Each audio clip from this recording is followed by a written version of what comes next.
Hi everyone. So I hope you've been having a good weekend. We had a really good weekend, didn't we? Yeah, it was our anniversary for starters. Yeah, 72 years we've been married.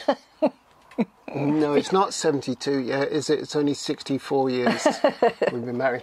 Some of you wanted to know more about other boaters. So anyway. You spoke and we listened. That's right, for a change. Yeah. We went on Friday. What's Friday? On Friday we went to Burscough Wharf. We did. And we went to see our friends who were trading. We'll put the links to these traders down below. On the Hippie Boat, what did you do? Oh, well, I got an interview. I learned a bit more about their background, why they got into selling hippie stuff on a boat. What did you do? Did you buy stuff? I did. I got a really pretty dress. What else did we get? Some incense, some really nice incense. It's really nice. Yeah, so that's good. So when we get Wet Dog on the boat, we can cover it up a little bit. We'll pretend we're in an Indonesian Buddhist temple. How long have you been doing this? So we've actually the Hippie Boat's been in existence for nearly 8 years. Okay. But we've been boating for our 15-year anniversaries in June. Yeah, that's very cool. Yeah. And what got you into the idea of doing this type of the Hippie Boat? Yeah, the Hippie Boat. Well, Pete and I have always kind of been into our festivals, and when we were thinking about what we wanted to do to trade, we did a recce. We went out one summer. I took the summer out and we went to some festivals. We went to Middlewich and all around. We looked at what people were doing and we chatted to people a bit. And then it was kind of there wasn't anybody else doing anything like this. And we just thought this is kind of our niche, because we're very passionate about fair trade. We're very passionate about the environment. So we kind of liked all this stuff. We liked the whole festival vibe, and we thought we could bring a bit of a festival vibe to the towpath, which people do always say, oh, it reminds me of Glastonbury, in a very tiny little way, because Glastonbury is huge. Yeah, so we started quite small. We found some fair trade. We're quite passionate about fair trade, everything. We only work with fair trade suppliers. And in the beginning, we were buying from wholesalers in this country, and we found some very small companies. Most of the fair trade companies are small in this country, so you do build a personal relationship with them. So we started buying, and Koseli, who I mentioned about the fox bags earlier, was one of our very first suppliers. And so we did a lot of bags, much less clothing. We started with one rail of clothing, but the clothing and the Mexican Bajas were one of our first lines, and they've stayed all the way through. Yeah, I believe it. They don't go out of style. No, they don't, because they're obviously they were made very fashionable by the surfers in Cornwall, and became a bit of a festival staple, really. Then the clothing went really, really well, so we expanded on the clothing. We just got more and more clothing, and then we went to India, the express purpose of finding some manufacturers that we could work directly with. Sadly, it was just before the pandemic. We have maintained a relationship with Umesh and Kavitas, who are a family in Goa, who we just kind of wandered into their shop one day, and we've maintained a really strong relationship with them, and we do video occasionally, and he sources a lot for us, like the dress that you bought. That's like quite a well-known brand in Goa. And then we found some other suppliers who would make for us. We did find the most amazing. We went down to Ernakulam when we found the most amazing designer, Shiro's Boutique, and he made us up 3 prototypes. He took us out to buy fabric in all of the shops. It was such a great experience. Where did you get your ideas for the fashions that you wanted made? Well, we kind of had some ideas of our own, and he was a designer, so he kind of designed these 3 incredible pairs of dungarees. We bought all the fabric, we left all the fabric, we put a down deposit. Unfortunately, we lost all of that because we came back and we went down into lockdown 3 weeks later. He went out of business because his tailors had to go back to Nepal. We had other suppliers who did survive and managed to keep going, and we've been using those. So we have 2 in Pushkar, and then we have 1 in Delhi, and we use those guys to make everything. They do send us designs to give you ideas, and I'll go no, because I know what sells here. I know what people like, and sometimes I'll send them pictures and say, can you do something along these lines or something like this? And sizing as well is really important, because they're just of shorter stature. So sometimes I have to say, can you make these? I'll give you an example. We've got some very beautiful children's dresses, but they only fit up to about 7 to 8 years. So I sent him some measurements and I said, could you make these for me in age 10 to 11? We've literally having our shorts made at the moment. He sent me a picture. The fabrics are beautiful. He's going to make us some longer. Okay. They were really short. So us more, and bigger, yes, because we can wear something like that and feel comfortable. Exactly. Yeah. And what about your hats? These hats were all made by a lady called Christine. Christine got in touch with me. She's in the UK. Yeah. And she's retired. But she used to supply Harrods. Did she? She had her stuff on Vogue. This is all made by, I think this is quite Christine. 80s. Oh, yes, definitely. Definitely. You can wear that over top. They are very cool. So this is stuff, so we bought this off Christine. Oh, I like that. She said, I've got lots very of... 70s this year. Because I remember those. So I had a knitted short sleeve jumper which got sold last week. Yeah. And I've actually got some crocheted shorts and some bra tops. And she makes all of this, and she had all this stock, and she kind of wanted to sell it on. So she's had a very illustrious career, and it's cotton. So we love all our backstories because it's really nice to know exactly where everything's come from. And we have quite an eclectic mix of where things come from. These are the bags. These are adorable. So these come from a little fair trade company called Koseli, which is run by a lovely lady called Yvonne, and she runs it from her bungalow, literally in Market Harbour. And she goes out twice a year, I think it's twice a year, to Nepal, and she works with a very particular group of ladies because there's obviously not a lot of industry for women to work in. No. So that really helps. So yes, and they source new things. Yeah. And they make these bags, but they're beautifully made. They are. They're all lined with cotton. Oh, they're so beautiful. Lovely. And feel how strong they are. They are quite durable, aren't they? Canvas, yeah. They're beautiful. And they're the only people that make them. You can only get them from Koseli. Nobody else sells these. These are this looks like Tilly. Look at that. Yes, the little fox. These are the child size ones. Yeah, and we sweet. did have badgers and foxes in child size, but they're all sold out now. And that's the hedgehog. And I've met Yvonne, and really lovely lady. These we get sent from Delhi. These all get made. They're very this is cool. all handmade for us. All of these are handmade for us. These are Koseli. Those are cute. There's the little Koseli label. Koseli Fair nice. Trade, handmade in Nepal. And what she says on the back is, buying this beautiful item, you help to generate a fair income for families in Nepal. Together we enhance the well-being of the talented artisan groups who lovingly make each product. That's really nice, isn't it? Very nice. What was really important from us from the beginning is that we have to be mutually beneficial. So it's mutually beneficial for whoever makes for us. We're not exploiting anybody. We don't deal with any sweatshops. And we're making a living. Yeah. But at the same time, we try to offer really fair prices to people. Your prices are very good. We don't want to make big profits. That's not what we're about. We want to support our lifestyle and way of living, and that's the way it's always been for us, really. We do try as well to support other traders if we see them. Where are you going to be next weekend? So next weekend we're going to Maghull, going down towards Liverpool. Okay. And then we turn around and we're coming back and we're going to Apley Bridge, and then we'll be heading back to Pennington Flash Lee, because I think you're probably aware that we had a disaster there. Our canopy broke. Because we only go once a year, we thought, well, it's on our way into Manchester. We'll stop and do another weekend there. And then we're into Manchester for the coronation weekend. And then we're heading up the Rochdale. We go to Littleborough, Todmorden, into Yorkshire, up to West Yorkshire, and we'll go as far as Whitley Bridge. Thanks to Jules and Peter for spending so much time with us and for explaining how their business started and how it's it was really interesting. And then we went next door to the equally interesting Jan Vallance, who's an artist. And beautiful stuff. Oh, she does amazing stuff. In fact, I bought a couple of mugs from her. You did? And a print. To add to our show you the mug collection. I mean, you can never have too many mugs on a narrowboat, right? That's right. These are really cool. These are the mugs. Carole really took a liking to this one. Which is a panoramic kind of scene of painting, I think. She has to drink this in a circular fashion, like this, so that everyone can see the painting on there. It's lovely. And then I got this one, which is much more dark and mysterious. Typical.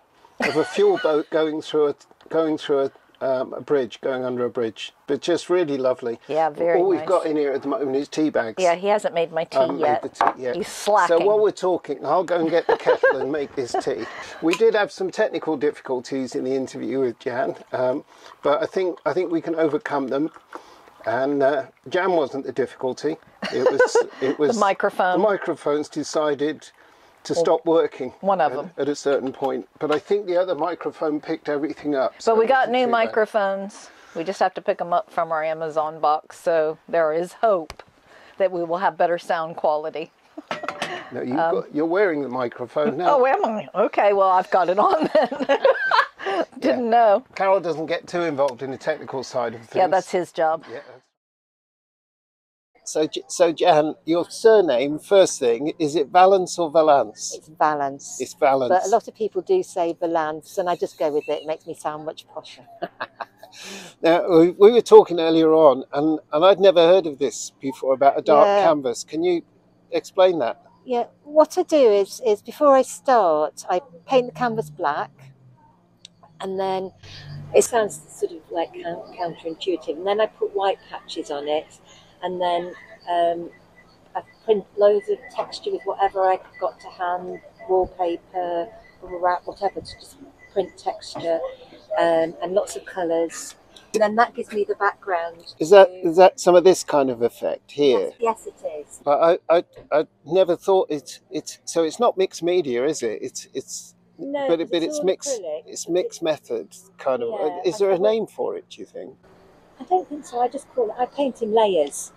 So that's all. The only way I would describe it is I paint in lots of layers. I think we'll call this balancing. Balancing.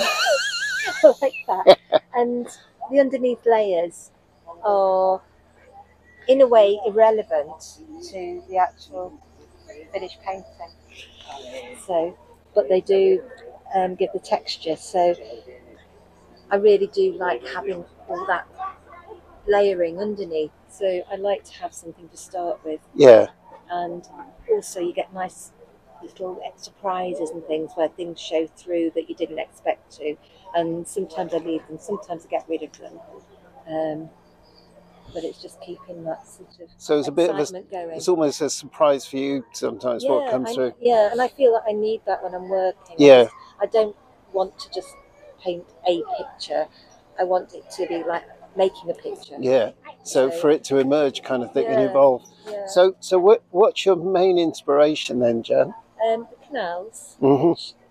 You know, I could paint other things, and I have painted lots of other things, but I always come back to the canals nowadays. Yeah, well, it's lovely work, isn't it? And you've been doing this. Well, you've been an artist for a long time, haven't you? All your life, probably. I've done lots of different things. I have been painting on and off for many years. I studied at uni and did a combined art degree with other things as well. Mm-hmm. But I've initially trained when I left school as a dancer. So, Oh, right. Yeah. So you never thought of making money on the towpath doing sort of dance shows and those days are well over, honestly. I'd frighten people away. No, you wouldn't. Not at all. Not at all. I can see this as a combined, like a Yoko Ono kind of thing, where there's some, it's almost installation art. Yeah. You could do something like that. The thing is, I do treat painting as I stand up to paint. I never sit down. Right. So I stand up at my board in the kitchen. Yeah. That becomes my studio, and it's just the right length, right height, and I paint at that height and stand up. So do you think that kind of helps your brain a bit? I can't paint sitting down. It's interesting, isn't it? Yeah. And we were talking before, because I must confess, I've already bought some of Jan's stuff. One of these is a work in progress, and this is much larger than any of the other paintings here, and you wouldn't normally be doing that on the boat, would you? No, that started off as a studio painting, and when I gave up my studio, it lived for about a year in my mum's loft, and then I decided that I'd actually have it on the boat and finish it. So it's travelling with me this year, and at some point, when weather permits and time permits, I will get it. You'll get it finished. It's a lovely piece, isn't it? That would be a kind of a centerpiece in someone's room, I think. It doesn't need a lot. It's just that I just want to do it slowly. And if you do get a chance, and we'll talk about where Jan's boat is going to be in the coming weeks, but if you do get a chance to visit, there's lots and lots of gifts here as well. There's some wonderful greeting cards. There's mugs, all of these with Jan's work on them, and they are exceptionally well made. The mugs are beautifully printed. There's china mugs as well.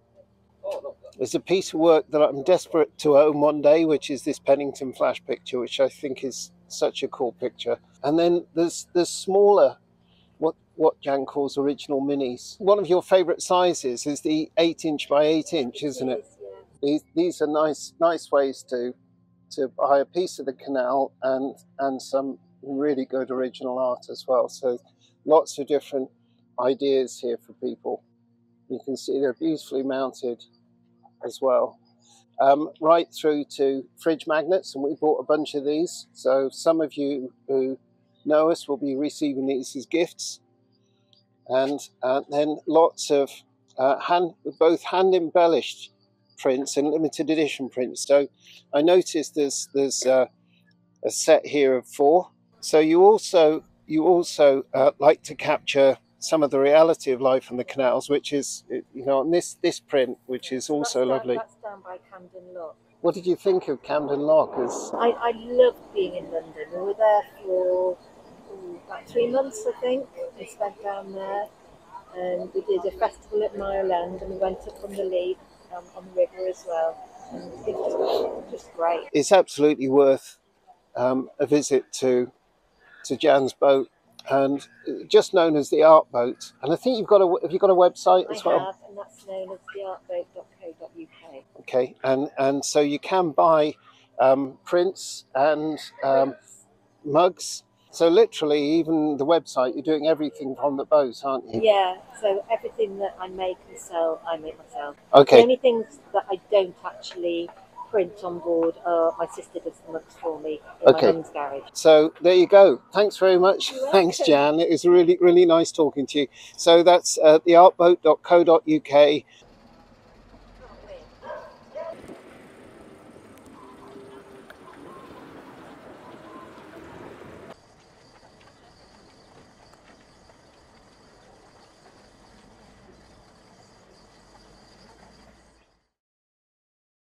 So then we also show them your sock.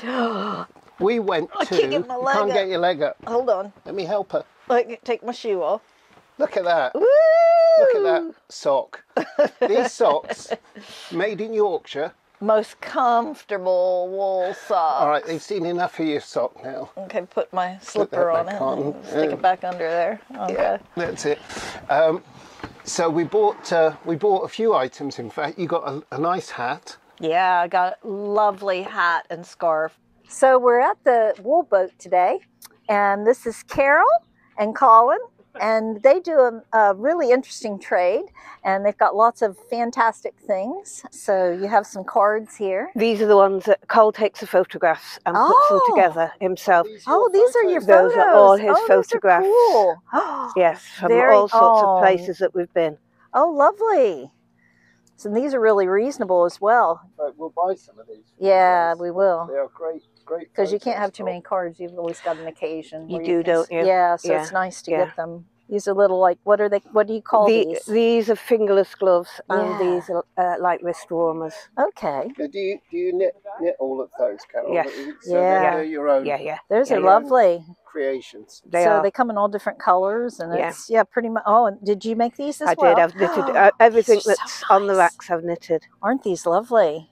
They really are nice. You're gonna have to get me a hat now, because my hat's. I like this one here. This one with green. The green, yeah, that would work with. It's sort of like my socks I got. So yeah, I think I might go with that one. Can I get that? Of course you can. Okay, I'll let you hold that. Thank you.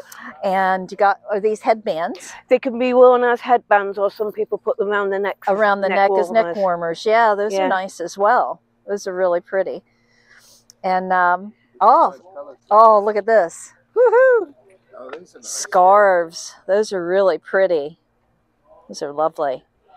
So That's a nice, and they're nice not and soft, aren't they're very soft, but they're also nice. You can wear these just anytime, really. If there's like a breeze, I'm always cold. Yeah, yeah. Even in the summer, I have times when I feel quite chilly. Yeah. So this, if you got your neck warm, you're great.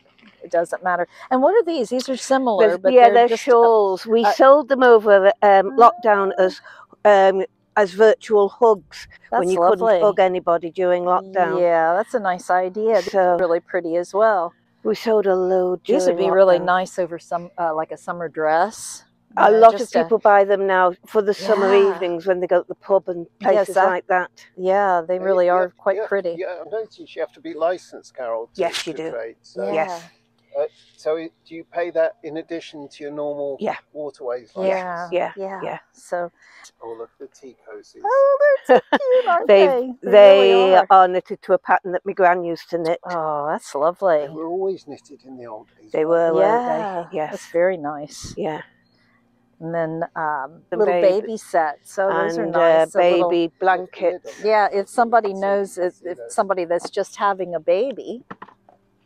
Oh, those are sweet. Oh, look. Yes.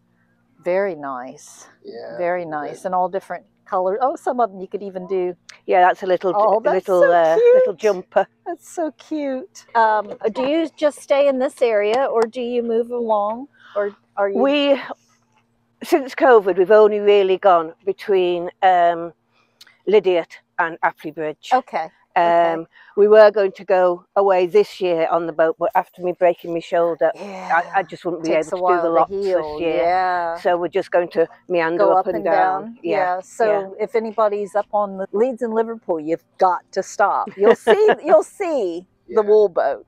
And are you out every day, or what days do you tend to like trade? We put it up on the website on a Monday where we're going to be for the rest of the week. But on the website's also our telephone number. Okay. So if anybody wants to come and we're not open or we don't intend being open, if they give us a ring, then we'll be open for them. Okay. Because we weren't supposed to be open next Tuesday, but somebody wants to come and see us next Tuesday. So you're making, that's very nice. That's very nice. Yeah. We're very flexible that way. Yeah. So we'll definitely put the website in the description below so that you can check out their website and see the different things that they make and what they trade. What do you think, Rob? Should I get this? Yeah, it's nice. Because I quite like it. Although I do like the purple as well. Whew. So you're going to get that. You're going to get and we got the hat. You're going to get the hat as well. Why not? Sounds good to me. Hey, Tills, you coming with us? You going to lay down there all day? Really interesting traders. Fantastic stuff if you're looking for like gifts or even stuff just to spoil yourself, which we did a bit of both because we decided we didn't need any silver plate and that was our anniversary traditional gift. So we bought socks and different kinds of things from the trader boats and things that we really liked. So we spoiled ourselves a little bit. So thanks again for watching.